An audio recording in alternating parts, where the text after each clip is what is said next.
Hi, everybody. Dan the Wolfman here. Hopefully, you've seen my top 5 James Bond tuxedo guns that aren't APPK that are laid out here. That video got too long, and I said I was going to talk about some of my favorite James Bond movies and some of my least favorite. And let's just kind of tie in a little history of how art imitates life, or perhaps life is getting their ideas from James Bond villain Spectre to, try and control the world. So let's get into it. One of the very best James Bond films, in my opinion, was From Russia with Love, which, of course, goes back to the old theme of trying to pit East versus West, Russia versus the West, Russia, bad guys. We keep seeing that one over and over again. They like to push that direction as much as possible because then, well, elite secret organizations like Spectre or three-letter organizations that meet once a year might, be trying to control the world. Next up, we got You Only Live Twice. That's the 5th James Bond film starring Sean Connery. This one I really love because it's in Japan. There's martial arts. I've spent about a year and a half of my life in Japan, and maybe I'm a little skewed, but a lot of people really like that one. And that one, of course, goes to the whole, pitting the U.S. against Russia. Those bad guys, Russia. They're easy to blame for everything, even if things are manipulated behind the shadows to make it as such. If you keep the two superpowers always going against each other, I guess everyone else is allowed to just kind of do their thing. That's how Spectre works. WEF, NWO, UN. Oh man, this cough is bad. Okay, and then now we got the 6th film on Her Majesty's Secret Service, the one and only appearance of George Lazenby. I thought he did a really phenomenal job. It's too bad, apparently, he got cast and then became an ass to everyone on set, apparently, acting like he's too good for everybody, because, he really kind of nailed the tone, like a more serious tone with just a little bit of tongue in cheek, not Roger Moore horrible, but just a little bit of that other guy wink at the camera kind of thing. You know what I mean? Next up, I'm gonna jump ahead to, let's see, Timothy Dalton, 87, The Living Daylights, and that of course was U.S. arms for opium. We've seen that happen a bit. Of course, 87, in late September 86, the Iran-Contra affair broke, which really was going on in 85. Giving Iranians, anti-aircraft missiles and whatnot. A little play for play. Trying. The goal was maybe to get some hostages released. Not in Iran, but I believe Lebanon. But I believe I have that right. Maybe not. But anyway, U.S. arms for opium. It's not like we saw the all of a sudden totally ridiculous, horribly ran Afghan withdrawal that killed at least 13 service people and left at least minimum $7 billion with a B, $7 billion of weapons. I wonder who would get killed. What would be in exchange for all those weapons? It's almost like an exchange for weapons.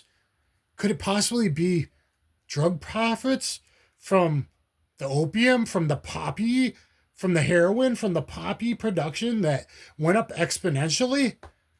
I'm just, maybe a certain crime family just happens to get a little bit kickbacks for just pulling out all of a sudden.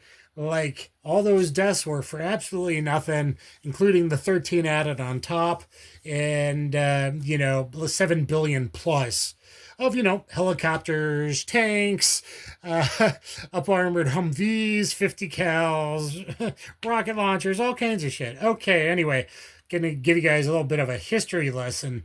So yeah, the Living Daylights was pretty good. Let's fast forward to one of my favorite eras. 1995's GoldenEye, which of course was the EM pulse used to destroy bank records, to literally destroy the UK economy. It's not like George Soros did that same exact thing September 16th, 1992 in Black Wednesday. I mean, it's not like he earned a 1 billion profits for Quantum Fund. Quantum? Okay, so there we go. But we did get Bond in a tank, and that was pretty cool. In 1997, Tomorrow Never Dies, of course, was the first appearance of the new Walther. I asked Q to get me one of those. The excellent Walther P99. So, please check out my video where I go over all these. Let's see, there was some good Hong Kong action. Motorcycle chase, Michelle Yeoh. We got a little bit of Hong Kong action there. Pretty cool stuff, pretty cool stuff. I wonder who I would have recruited by if I kept, for the first week of college, I was going to learn Mandarin. I was in a Hong Kong action movies, John Woo, Choi and Fat and all that. But then I realized what was going on with Hong Kong and returning, and I changed it. Oh, well, okay. But anyway, that one, if you remember, that was really about the one media controls the narrative. 1997, Tomorrow Never Dies. One media controls the narrative. Can you imagine a time like 1984, a time in the future where all the media would repeat the exact same things, almost like they're controlled by, oh man, I mean, crazy stuff. I mean, those things would never happen straight from using the James Bond movie playbook to try and control the world, because us peons, known as the population, the elites just don't have, the world is not enough for them, apparently. But I guess we'll get to that movie later. Okay, next up, 1999. Oh, there it is, 1999. The world is not enough. It's almost like they were, going to start a thing called the WWE, the WEF, and put together Project 2030 based on these Pierce Brosnan era movies that I love so much. Of course, that was the main villain was a female in that one. I can't imagine any extremely horrible females that are responsible for God knows how many deaths, probably as many as the Black Plague, for so many people that happen to have once had evidence or information just suddenly kill themselves with 2 shots to the back of the head, or in bagel store robberies at 8 a.m. that they didn't try to take any money. They just walked in and shot one particular person. I mean, I don't know that there could be a horrible super female villain like that, but maybe it was just a little bit of things to come. I mean, it's almost like the James Bond movies predicted things worse than the Simpsons did. I mean, it's almost like time travel is a thing, or that certain cults like to get off on their power while they're praising Malefet and Satan, to brag about their power. It's almost like some have become movie producers and talk about power outages and blaming things on other countries. Multiple pamphlets blaming things on other countries and planes falling out of the sky. It's almost like they like to brag about what they can do, that they always give a little wink of what their plans are and what they're doing.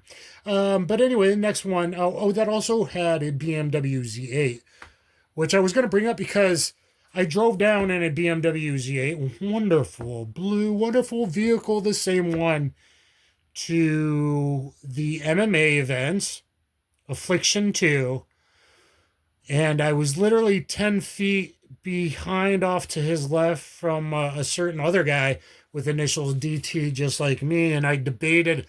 I didn't about bugging him. I wanted to go talk, but I didn't know a lot about him. But I was drawn to him, and I wanted to go talk to that guy. Maybe I'd be on a private security detail and have a good job had I done that. But anyway, I literally did drive a blue I was with a hot Asian female, ironically enough, jiu-jitsu girl, BMW Z8, like I was James Bond down to Affliction 2. And then O2s. Let's see. Oh, that was about the oil pipeline monopoly. And of course, in 2022, we saw the Nord Stream pipelines. I'm going to add an S on the end of that because the Nord Stream pipelines, was it two pipelines or was it three other separate explosions? Was it 3 or 5 explosions all at once? I mean, certainly those things just happened, right? It wouldn't be sabotage, would it? Huh. That's strange. Wow, what a thought. I mean, I wonder, it's almost like elite organizations try to back someone in the corner to be the main bad guy so everyone fucking ignores them. Okay. So Die Another Day was next. That was a good one. Jinx, we got Holly Berry rocking a Beretta 84F. The 84F is the slightly uglier square trigger guard instead of this beautiful, sexy lines like Giorgio Maloney has, but beautiful Italian sexy lines, but it has the square trigger guard and a decocker instead of the safety. And of course, that one's about the energy weapon, which comes up a lot. And with technology, eventually the James Bond villain Spectre was able to maybe do stuff like that. Why? I mean, it's not like why happened, and certain other things that seem to suggest that energy weapons have been deployed just like the weather control devices that Tesla built and then destroyed.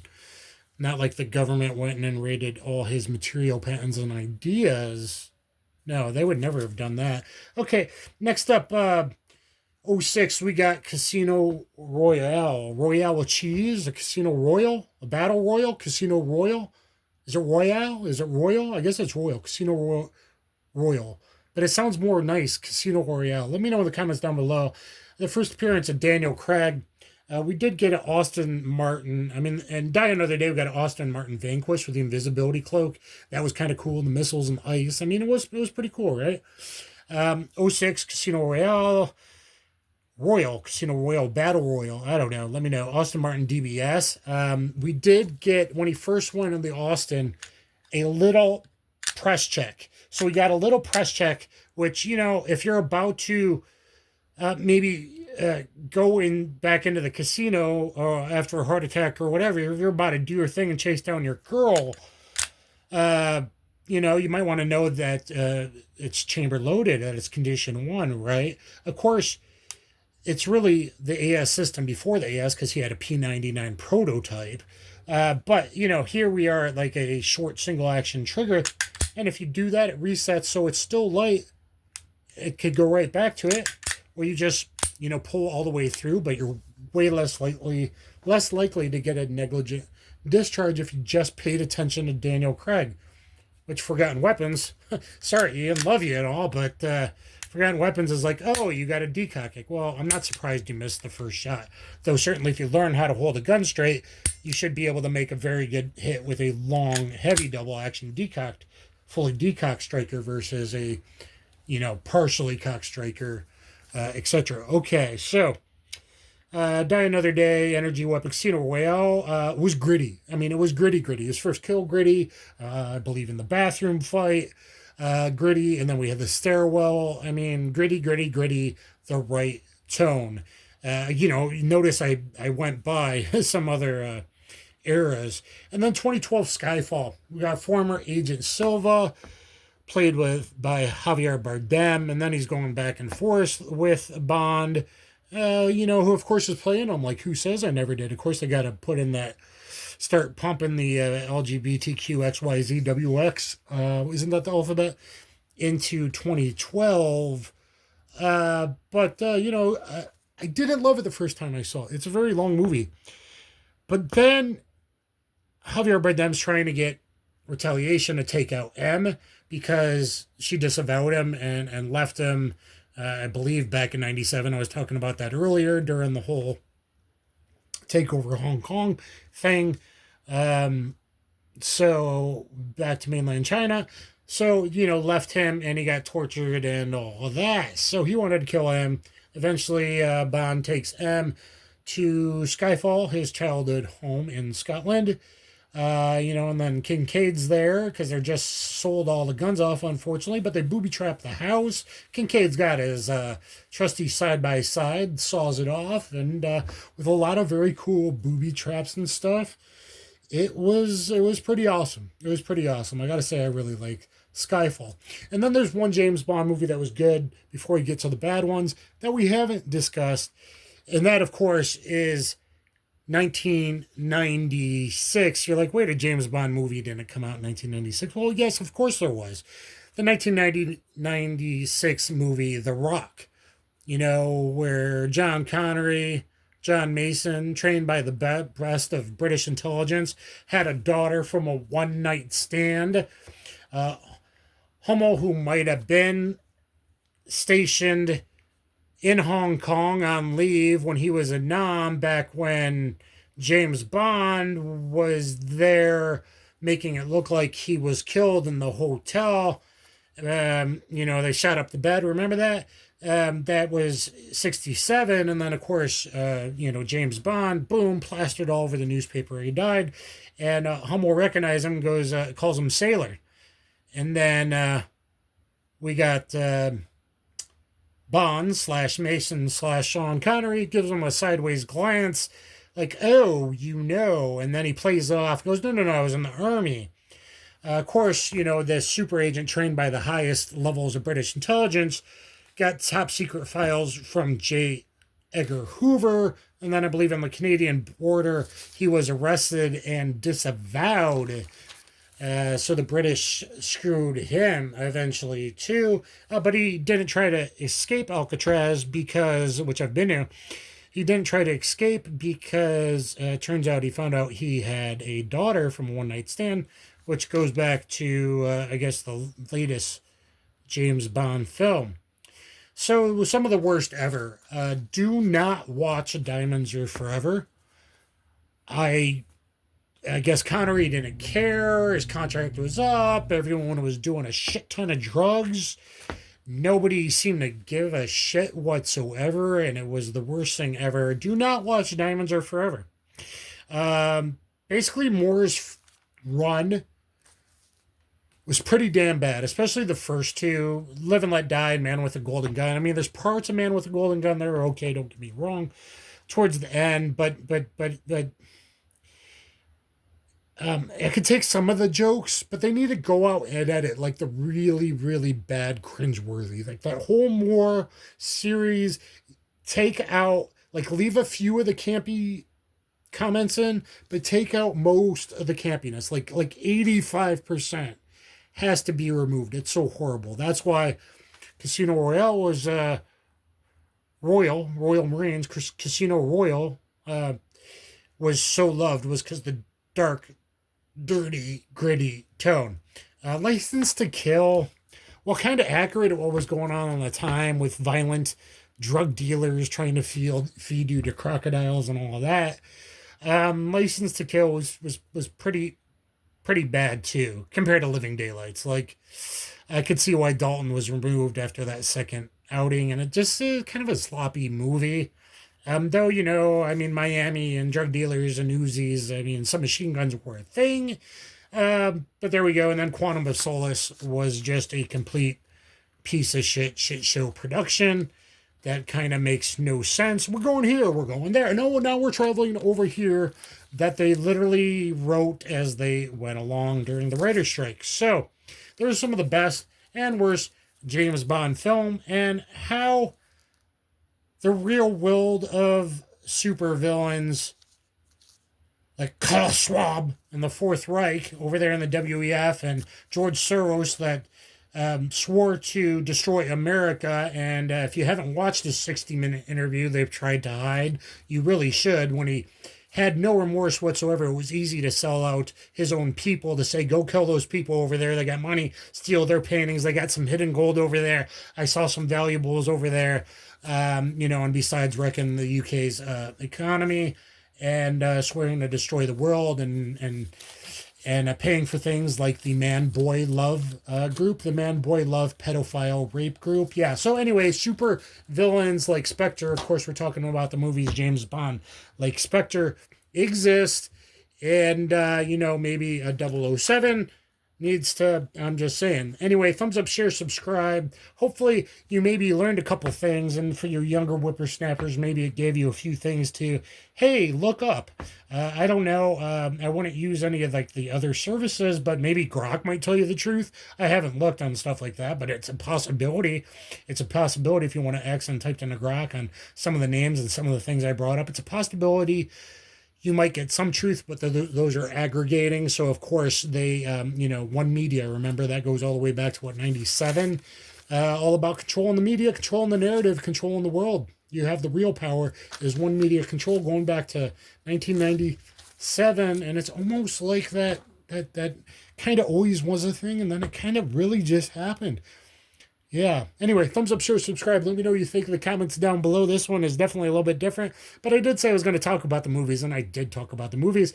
And make sure you go back and look and subscribe to the channel for all the top 5, tons of top 5 videos I got coming, and the top 5 James Bond tuxedo guns that are not a PPK. Well, they're sending me a PPK S32 SD. Thank you very much. Kaboom.